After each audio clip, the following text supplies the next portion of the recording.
आप सबका भगवती चैनल में स्वागत है। आज हम आप लोग को श्री दुर्गा सप्तशती का 6ठा अध्याय का पाठ हिंदी में सुना रही हूँ।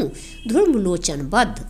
मैं सर्वेश्वर भैरव के अंक में निवास करने वाली परमोत्कृष्ट पद्मावती देवी का चिंतन करता हूँ। वे नागराज के आसन पर बैठी हैं। नागों के फनों में सुशोभित होने वाली मणियों की विशाल माला से उनकी देहलता उद्भासित हो रही है। सूर्य के समान उनका तेज है। 3 नेत्र उनकी शोभा बढ़ा रहे हैं। वे हाथों में माला, कुंभ, कपाल और कमल लिए हुए हैं तथा उनके मस्तक में अर्धचंद्र का मुकुट सुशोभित है। ऋषि कहते हैं, देवी का यह कथन सुनकर दूत को बड़ा अमर्ष हुआ और उसने दैत्यराज के पास जाकर सब समाचार विस्तार पूर्वक कह सुनाया। दूत के उस वचन को सुनकर दैत्यराज कुपित हो उठा और दैत्य सेनापति धूम्रलोचन से बोला, धूम्रलोचन, तुम शीघ्र अपनी सेना साथ लेकर जाओ और उस दुष्टा के केश पकड़कर घसीटते हुए उसे बलपूर्वक यहाँ ले आओ। उसकी रक्षा करने के लिए यदि कोई दूसरा खड़ा हो तो वह देवता, यक्ष अथवा गंधर्व क्यों न हो, उसे अवश्य मार डालना। ऋषि कहते हैं, शुंभ के इस प्रकार आज्ञा देने पर वह धूम्रलोचन दैत्य 60,000 असुरों की सेना को साथ लेकर वहां से तुरंत चल दिया। वहां पहुंचकर उसने हिमालय पर रहने वाली देवी को देखा और ललकार कर कहा, अरे तू शुंभ निशुंभ के पास चल। यदि इस समय प्रसन्नतापूर्वक मेरे स्वामी के समीप नहीं चलेगी तो मैं बलपूर्वक झोटा पकड़कर घसीटते हुए तुझे ले चलूंगा।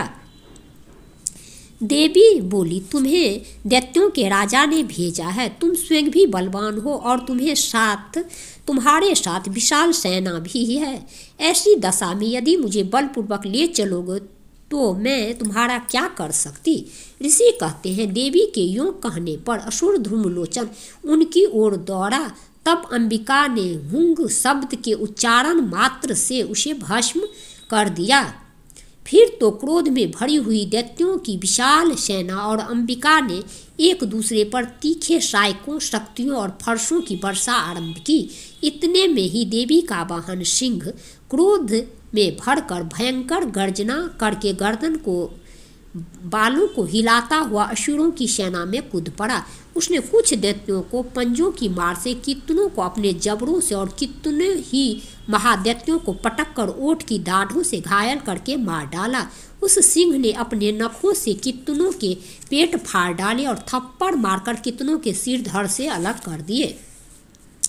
कितनों की भुजाएं और मस्तक काट डाले तथा अपनी गर्दन के बाल हिलाते हुए उसने दूसरे दैत्यों के पेट फाड़कर उनका रक्त चूस लिया। अत्यंत क्रोध में भरे हुए देवी के वाहन उस महाबली सिंह ने क्षण भर में ही असुरों की सारी सेना का संहार कर डाला। शुंभ ने जब सुना कि देवी ने धूम्रलोचन असुर को मार डाला तथा उसके सिंह ने सारी सेनाओं का सफाया कर डाला, तब उस दैत्यराज को बड़ा क्रोध हुआ। उसका ओठ कांपने लगा। उसने चंड और मुंड नामक 2 महादैत्यों को आज्ञा दी, हे चंड और हे मुंड, तुम लोग बहुत बड़ी सेना लेकर वहां जाओ। उस देवी के झोटे पकड़कर अथवा उसे बांधकर शीघ्र यहाँ ले आओ।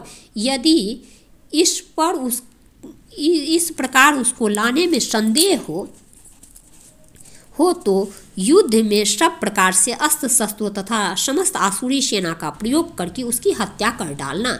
उस दुष्टा की हत्या होने तथा सिंह के भी मारे जाने पर उस अंबिका को बांधकर साथ ले शीघ्र ही लौट आना।